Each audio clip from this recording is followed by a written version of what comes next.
So we've been to Nicky Henderson's yard in Lambourne today, myself and Adam Houghton, and we're going to talk about what we've learned really, and it's been a really interesting day, Adam. Yeah, definitely. There's been a lot of talk at the minute about the balance of power being in Ireland at the minute when it comes to national hunt racing, but I think when you come to a yard like Nicky's this morning and see all the stars that he has, just Altior, Bouvardere, Might Bite, I think it'd be no surprise to see him have a really good festival and give something for Willie Mullins and Gordon Elliott to think about. Yeah, one thing I thought was really telling was how open he was with some of his quotes, and we'll go through each of his main stars really, because there was 5 stars, and we'll go in day order, and it leads us nicely into Altior because he was very open with how he talked about Altior. He mentioned that his win at Newbury couldn't have gone any better from their perspective, but also said it was frustrating because Politolog had really been mopping up these races every winter, that he felt that Altior had every right to win had he been fit. Yeah, let's be honest, I think that Game Spirit chase, if anything, it just reminded us how much we've missed the likes of Altior and Douvan earlier in the season, because while Politolog, he was a good winner of the Tingle Creek and that race with Fox Norton, it was a really good race to watch. But he's one of them. I think Nicky Henderson said it was frustrating watching that at home and just thinking all these races we could have been winning. But yeah, the Newbury effort last time, it's hard to know what more he could have done, having been off the track for so long. The wind problem, it was interesting to hear about the wind problem. I think we'll talk about Brainpower maybe in a moment, but he said that he and Brainpower had they both said they've had wind ops, but he said Altior's, involved him having to basically be at Boxfest for a month, whereas Brainpower's, he was out of work for 5 days, I think he said it was. He said the best thing about Altior was that despite being off for that long, he held his condition remarkably well because he had got him fit for the Tingle Creek. And I think that showed how impressive he was at Newbury. Nicky said where he's got various horses going for racecourse gallops, he said he's just going to keep him ticking over now because he said he's hopeful that'll put him spot on for the champion chase. And while on ratings, Douvan's, we've got him out in front on 193, and Altior behind on 186p. You'd hope with the Douvan's preparation, he'll be going there having been off the track for a whole year, and you'd have to say the ball's definitely in Altior's court at the moment. Interesting. So we'll go from Altior to Bouvardere, who's also running early on in the week in the Champion Hurdle, and he was another one who was really impressive on his most recent start at Sandown.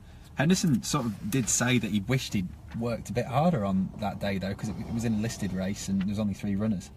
Yeah, I think it's a reflection of the paucity competition there is in this division at the moment, that he's been so impressive in winning all 3 of his starts this year, but at the same time he hasn't had a whole lot to beat. He hasn't come off the bridle yet, but like I say, I think that's just more of a reflection of how weak this division is at the moment, because if you look at the ratings for the race, Bouvardere's out on top on 181, then we have Apple's Jade, has been confirmed for the mares, on 176, and then you have Fahine and Might and Ayors on 174, so he's fully £7 clear at the top. So really, you'd be very hopeful. He's versatile as regards ground. If it comes up soft, whereas a horse like Altior, Henderson said that would be a concern for him. If it comes up soft, he won't mind that, and he's just a very hard horse to fault, isn't he, really? One horse who I think everyone wouldn't grudge a Champion Hurdle win is My Tent or Yours, who strutted his stuff with the big 4. He's finished second 3 times. Yeah. Could he do it this year? I think for that to happen, I think you'd have to expect Bouvardere to not perform or not complete. If that were to happen, then it suddenly becomes a very open race. It'd be interesting to see how many actually turn out to face Bouvardere. But if it could be a single runner field. But if Bouvardere was not to complete, we would have Fahine there on 174, and then My Tent or Yours also on that mark, with then Wicklow Brave £2 behind them. So on the figures, with the lack of unexposed sorts coming through as well, if Bouvardere were to underperform for any reason, then he'd have every chance of being there in the shake-up, you'd have to say. Well, he mentioned that he was a very lucky boy to have favourites in all 3 of the big races. So we've mentioned the Champion Chase and the Champion Hurdle. The third one is Might Bite in the Gold Cup. Now, he needs no introduction with his antics in the RSA last year, and it was interesting to see what he had to say about that. He's still a little bit nervous, from what I gathered. Yeah, he said that you couldn't not have it on your mind. If he happens to jump the last in front at the Gold Cup, I think everyone's going to be holding their breath just to see what happens. I think this year, he said the key is that with him and Nico de Boinville, they've had this plan that to try and make sure the horse doesn't even know it's the last fence, if you like, just cajole him into it.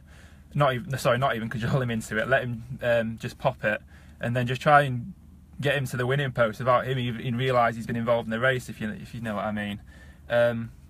But yeah, he looked great there this morning. He's a like, I think you used to call him a bit of a wrong-un when he was a wrong-un, yeah. He was throwing his head around. You can tell he's a bit of a character.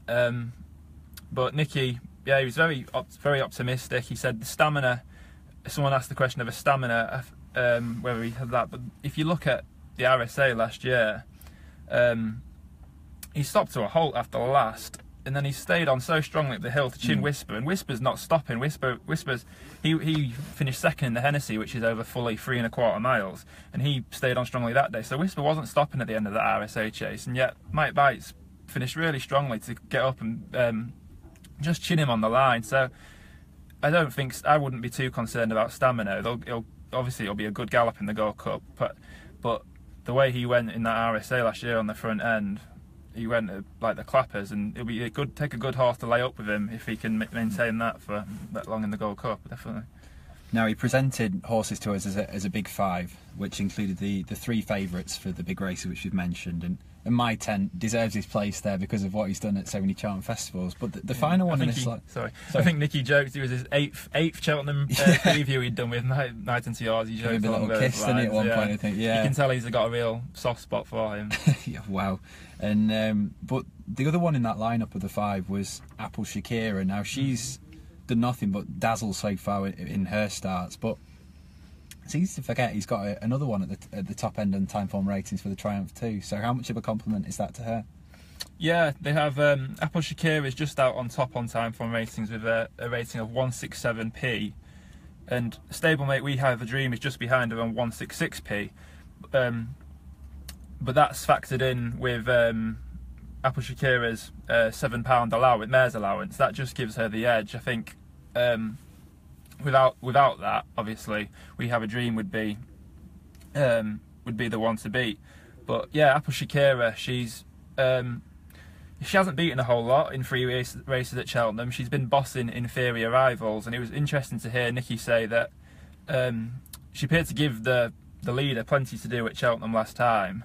Coming into the straight, but Nicky said that was a deliberate ploy, because she hadn't really had much to beat in her races so far, they really wanted to teach her something, and Barry was at pains just to hold her back, make sure she learned something from the race.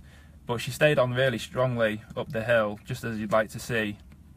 And yeah, like I say, it's impossible. She's been so impressive, it's hard to put a accurate figure on just how, it's hard to know just how high she's going to climb, because she's open to any amount of improvement. And although most of her wins today have come on soft going, Nicky was of the opinion that if it came up better at Cheltenham, he said you think there'd be even more improvement there. A comment that also applies to We Have a Dream, who's also done most of his winning this winter on softer going, including the Grade 1 win at Chepstow. He ran at Musselburgh last time, but Nicky said that was a bit of an afterthought. He won a bit of a messy race, but he said he wasn't even going to run there. He was going to wait for the Victor Ludorum hurdle at Haydock just gone. But he didn't want. He thought that would turn into a really hard race on soft going, so he thought better to go to Musselburgh. He won that, even though he said he hadn't really worked him hard into the race as you'd expect at this time of year. But yeah, he seems to have a really strong hand. He said he doesn't think it's the best group of 4-year-olds this year, but in that group he seems to have two of the better ones anyway.